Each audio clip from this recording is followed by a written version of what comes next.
Y estamos aquí en el living de Telediario Federal para hablar de la condición espectro autista. Estamos con nuestras invitadas, les damos la bienvenida a este libro, a las autoras de este libro que se acaba de presentar. María Laura de la Barrera es doctora en psicología y Natalia Reineri, comunicadora social y mamá. A las dos, muy buenas tardes. ¿Cómo les va? Buenas tardes, gracias por la invitación. A ustedes. Sí, muy buenas tardes y un placer estar acá, así que gracias. Bueno, lo prometido es deuda. Claro. Nos habíamos comprometido y hoy tenemos la suerte de estar presentando este libro. No sé quién quiere empezar, pero la idea es poder contar un poquito de qué se trata. La creadora. Yo la verdad es que fue un momento, nos tomó en un momento de pandemia donde teníamos ganas de comunicar algunas cuestiones y teníamos quizás un tiempo distinto y diferente para pensarlo. La cuestión del espectro del autismo es algo que nos debíamos hablar y nos debemos todavía revisar porque hay mucho nuevo en estos días, en estos tiempos.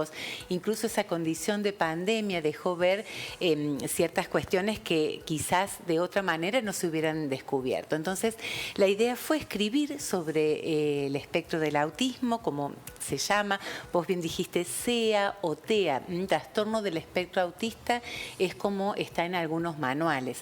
Pero en realidad por ahí se sugiere hablar de condiciones, ¿no? Como mostrar parte de ese espectro y de esa diversidad que implica. Entonces la idea fue escribir sobre eso, pero sobre todo pensando en quienes estaban pasando una situación quizás particular en estas condiciones. Así que se invitó a una serie de autores que saben bastante de la temática y lo más importante es que hubo papás, un grupo de papás que quiso escribir y en eso, la invitamos a Nati que tiene mucha, digamos, práctica de eso. Bueno, a mí me gustaría reparar una cuestión que me parece que es lo primero que sale cuando uno observa el libro. Por supuesto, primero se habla de espectro. Vemos un prisma y el título dice Descubriendo sus colores. Esto nos da la impresión de que hay como todo un recorrido, hay como distintas graduaciones en lo que tiene que ver con el autismo. ¿Es así? Es así.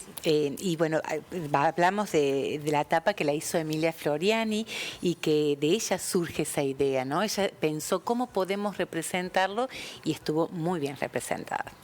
Exactamente. Esta variedad de colores en realidad lo que indica es que si bien hay características generales que te pueden llevar a un diagnóstico para decir si una persona está dentro del espectro del autismo o no, no hay una sola manera de tener autismo. Cada persona tiene autismo de una forma distinta a la otra.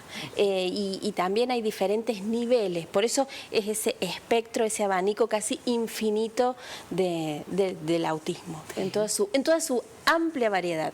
En toda su diversidad. Sí. ¿Y cuáles son esos aspectos generales que coinciden siempre? Algunas características generales, bueno, lo que saben decir algunos doctores, lo que saben decir algunos psicólogos, porque tampoco es simple llegar al diagnóstico del autismo, sino están bien marcadas algunas características generales, por ejemplo, que no te miren a los ojos. También puede ser a diferentes edades. En algunos casos, por ahí, si son más severos, se puede notar a los meses, a los 6, 8 meses, en otros casos a los 3, 4 años. En el caso de mi hijo, a los 6 años recién me dieron el diagnóstico fehaciente de que sí estaba dentro del espectro del autismo.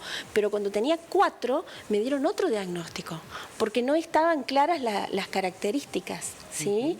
Entonces, bueno, no es tan simple y cuando los chicos son tan pequeños, tampoco los profesionales dicen a veces un diagnóstico, porque bueno, es todo un proceso y hay ciertas características que se van manifestando a lo largo del tiempo. Eso también varía según cada niño y según cada persona. Y según cada caso. Es una condición con la que se convive durante toda la vida en iguales circunstancias, en igual la característica es permanente o puede ir cambiando en el transcurso de la vida. En realidad hay una palabra que hoy se escucha mucho que es la de neurodiversidad o neurodivergentes, porque ellos pudieron darse este grupo de personas con autismo que puede hablar, que puede comunicar de una manera más convencional, se llaman de esa manera. Incluso tenemos activistas del autismo, encontramos a niños, encontramos a mujeres, que antes no se hablaba mucho de mujeres con autismo. De hecho, hay muchas mujeres tienen su diagnóstico en edades tardías, como los 30 años, cuando hacen el diagnóstico de sus hijos.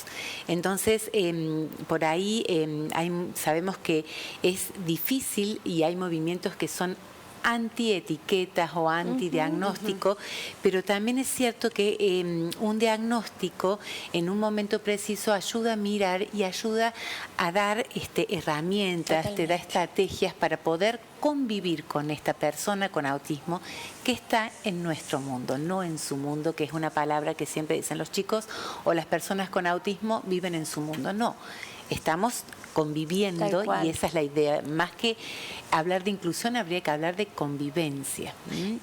Y contestando también lo que preguntabas, hay muchas personas que todavía creen que el autismo es una enfermedad. Entonces, por ahí te dicen, ¿y se va a curar? Pues no, no es una enfermedad. Es como decimos, tampoco es un trastorno, porque no queremos ser amigables con el autismo, entonces no le vamos a decir trastorno. Ahora se dice condición espectro autista. Es una condición con la que nacen ciertas personas. Vos me decís, ¿mejora la conexión, mejora esta condición a lo largo del tiempo? Como mamá de Juan te digo que mejora y muchísimo, pero yo todavía no puedo creer cómo mejoran. Es impresionante, por eso es importante el diagnóstico para saber qué es lo que está pasando y cómo tenés que actuar.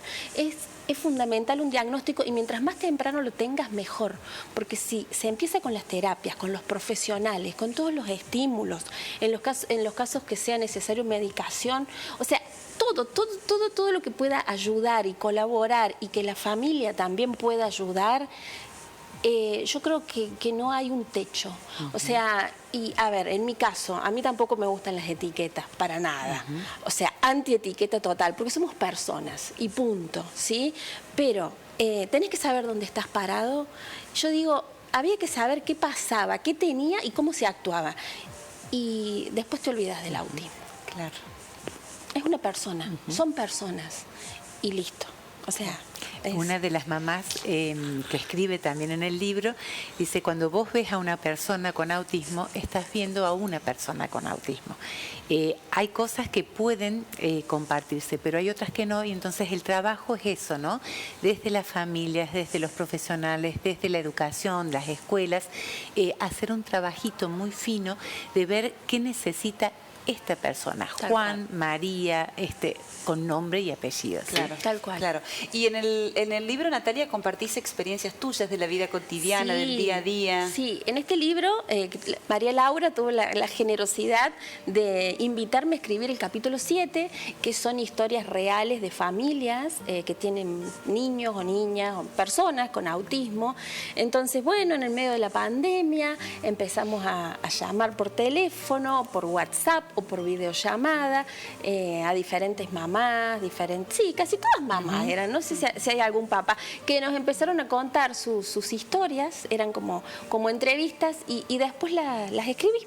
Después escribí esas historias y incluí creo que una o dos de Juan Ignacio, de mi Juan Ignacio, que están vinculadas con su escuela primaria, con su vínculo con su hermano mellizo Tomás. Y bueno, hay muchas historias que son reales y bueno, y que están latiendo acá en este libro. Bueno, para cerrar me gustaría consultarles, para la gente que nos está viendo y para llevarnos también algo que nos permita convivir mejor, ¿cómo nos relacionamos si queremos hacerlo desde el respeto y desde el amor por primera vez con una persona que tiene condición del espectro autista? ¿Qué nos recomiendan?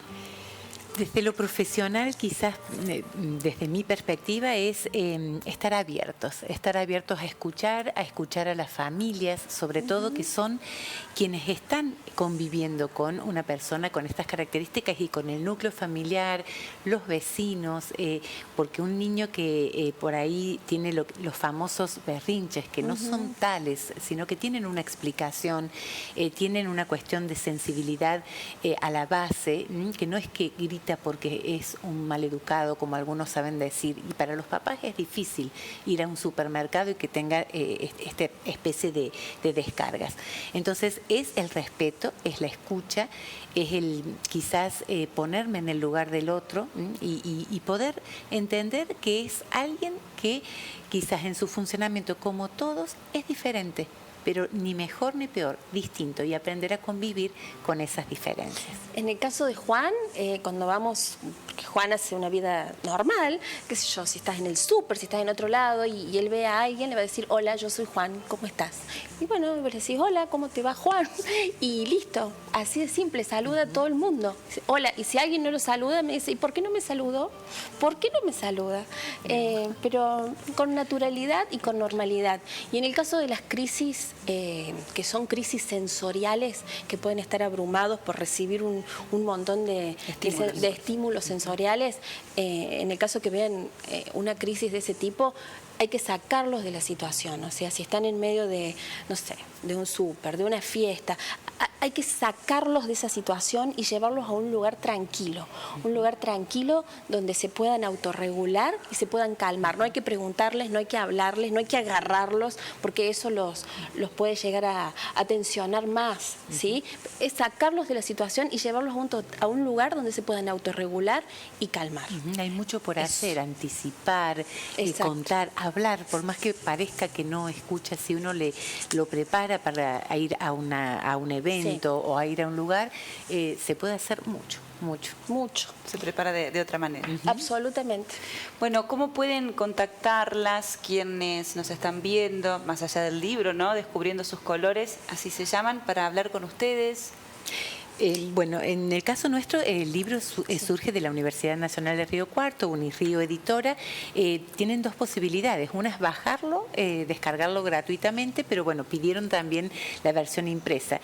Por ahí manejamos en la Universidad hay, sabía ver en otras librerías de Río Cuarto, y si no, quizás por mail, neurocienciaeducacionalhoy@gmail.com, pueden pedirlo, o en Instagram, neurocienciaeducacionalhoy, podemos estar haciendo el nexo para tenemos bastantes ejemplares, así que, y es muy económico.